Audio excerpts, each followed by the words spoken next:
Do you think that that history has been kind to Crass?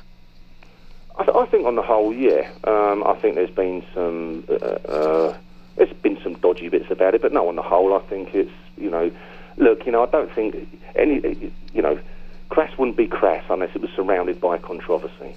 And the Last Supper tour wouldn't be the Last Supper tour if it wasn't surrounded by controversy. So that's just the way it is. I wanted to ask you a little bit about the other bands on the label. Southern. On the Crass label. Crass, yeah. How did the bands get chosen, and did you listen to every one? And was it actually all 8 or /9 members of Crass saying that we should put this out, or how did that go? Well, the way it used to happen was that people, really we used to do it through word of mouth, and it began with, if a friend had a band, we'd say, well, send us a tape, then we'll listen to it. And we'd say, okay, then, yeah, we'll do a record with you. And literally that's the way it was. And then we said, well, look, if you want to do another one, we'll start up a separate company called Corpus Christi, which you can do an album on it. You can put whatever you want on the cover, within reason, obviously. And from that, I think it, What would have been, sorry, I didn't mean to cut you off, but what would have been not in reason? Oh, well, if there was like fascist stuff on there, or, Oh, got it. Okay. Gas Jews or something totally ridiculous. Right. Okay. But as much as we could, we tried to keep our noses out of it. But for example, Conflict, they wanted to do their own thing, and we were like, well, we can't really, support that, so it's better if you sort of, do this album and then sort of go your own way kind of thing, which they did and made a great success of it, so... But yeah, really that's the way it was. Penn or Pete would come along and say, oh, there's this guy, I met, he's got a band, what do you reckon of this? And we'd listen to the tape and say, yeah, all right, fair enough, do it. And it really was, it's like basically we had the money to do it in those days, and for us it was bad form to have money. I know a lot of people won't believe this, but we just gave it all away. And it was like, well, by the people, for the people, in a funny sort of way. It used to annoy me sometimes because I was always asking people to lend me money to buy a beer or something, but I think that's the only way we could do it, really, being Crass. Well, that's the way you did do it. Yeah. So what Crass label stuff did you enjoy particularly? Definitely the Flux of Pink Indians.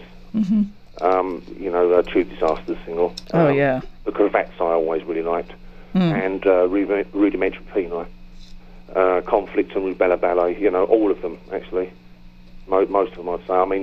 They're the ones that I would play more than others. There were bands that I would go and see, and I wouldn't sort of, some of them I could take it or leave it, but yeah, we wouldn't have worked with those people if we hadn't liked them. It seemed like there were 2 different realms of punk going on, like the Crass world, and then the other sort of punk world, which was typical venues, regular record labels, and all that. And was that like the real DIY?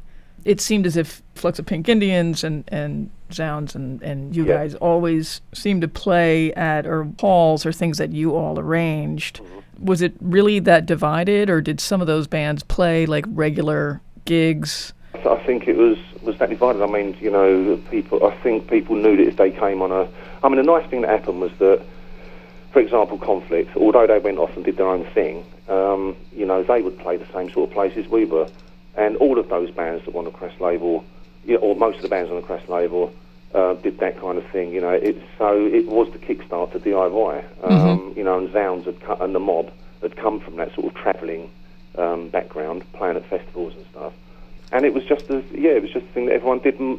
Meanwhile, in the mainstream, Billy Idol, sort of from Generation X, quickly disappeared to Los Angeles, I think it was, and never came back. And of course, you had the Clash and the Sex Pistols split, and suddenly what we realised was that, well, of course, we are not going to get any, we're not going to get any thanks for this, We were, Crass certainly had so many records in the independent charts over here.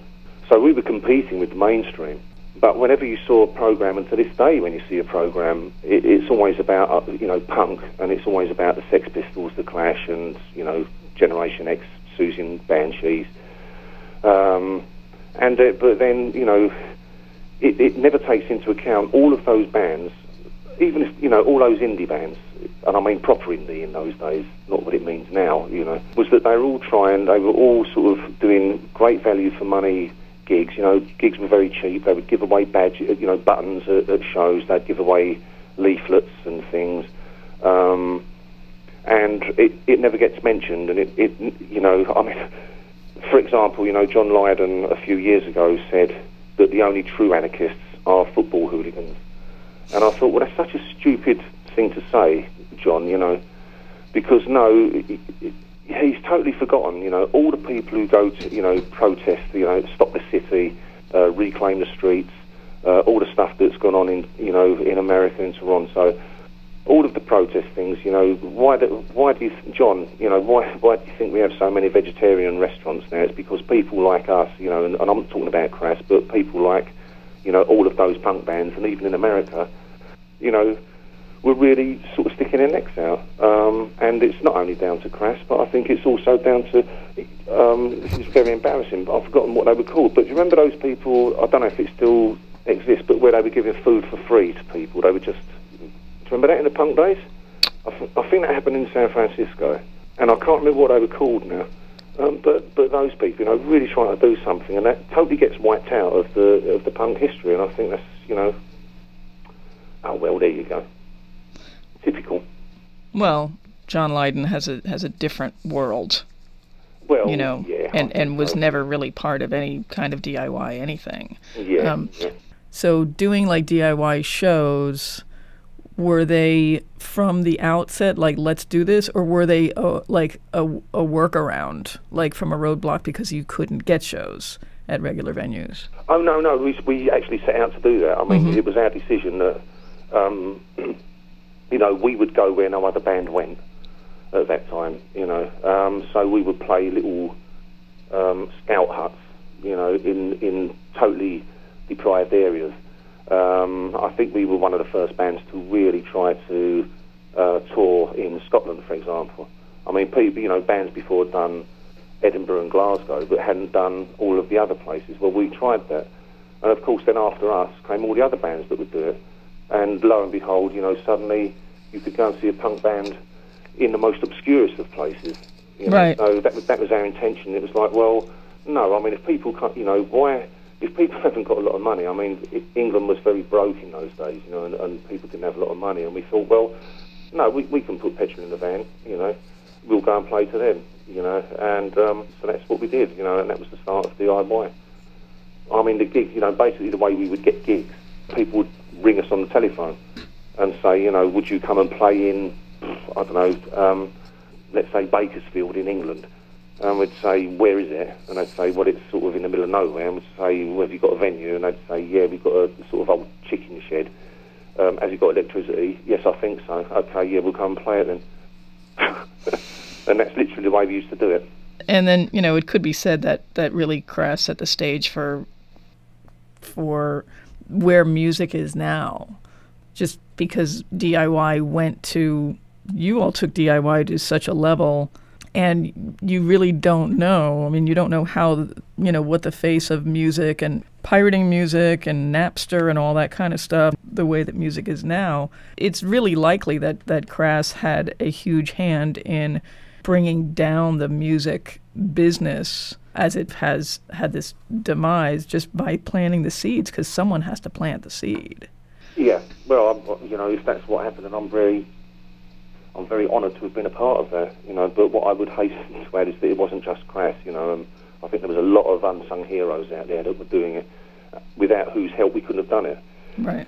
So, you know, I'm not going to say Crass should take all the glory for it, but, you know... Oh, sure. Yeah, but you started the conversation. But we had a lot of help, certainly from the squatters in London, you know, with the Zigzag gig, for example, you know. And I always say this when people ask me, oh, Steve, the Zigzag gig. It's where we went in and squatted a place for one day and had a big sort of all-day festival thing, and then left it again in that night. And we couldn't have done that without the squatters getting in for us. So, you know, I always take my hat off to them, and, you know, it's great, you know, it was wonderful.